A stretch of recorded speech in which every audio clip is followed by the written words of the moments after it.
This Cincy Lifestyle Health segment, sponsored by Mercy Health. Now that spring weather's here, you might be ready to get back outside and run. Well, before you do, the orthopedic and sports medicine specialists at Mercy Health have some helpful tips to make sure you're putting your best foot forward. I'm Dr. Clay Carmody. I'm an orthopedic surgeon and I subspecialize in foot and ankle surgery. In terms of practice, I go to the 5 Mile office here in Anderson. I go to West, Mercy West location, and Kenwood. So I'm a big proponent of ramping back up slowly, sort of a gradual ease as opposed to, going 0 to 100 instantly. A rule of thumb that I like to use is the 10% rule, so by week. So whether it's by time or by distance, so let's say, for example, this week, you're gonna run 10 minutes every day. Well, next week, then it's 11. And then that kind of, ramps up gradually over time.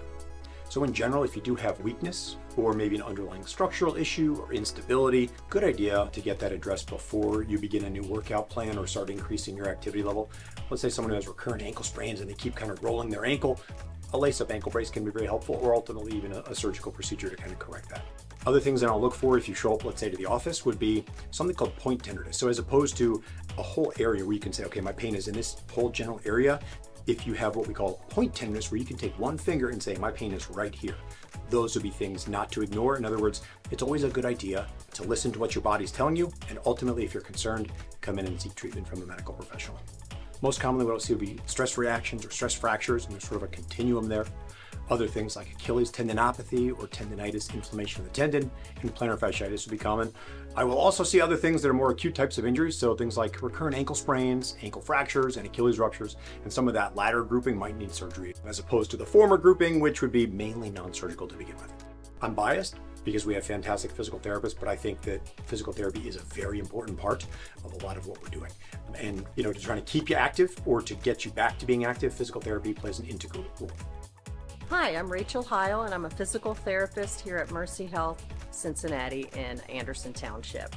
You want to make sure first that you can walk without pain or limping before you even try and run.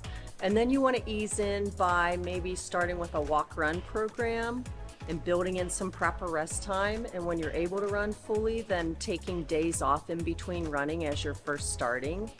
In addition, when you start back into a running program, you don't want to add everything all at once. So you want to start by maybe adding one component to your run. So either it's distance or time or speed, but you don't want to add them all at once. And then you want to listen to your body. At Mercy, we're really fortunate to have 40-minute one-on-one appointments, have the time to spend, see if it's a flexibility issue or a tightness issue, make sure you had proper foot and ankle mobility. If not, we will do some manual techniques like dry needling, mobilizations, and then work our way into flexibility and strengthening. In addition, one of the great tools we have here is our Alter G treadmill. So that allows us to alter your body weight and ease you back into running. So if you're just now coming off of an injury, you can maybe train at 50% body weight for a while without changing your running mechanics, and then we can add your time in. Getting back into a running program, one of the things that people tend to do is not build up enough break time. So they think they're ready to run and they just go for it and they've hit too much too soon.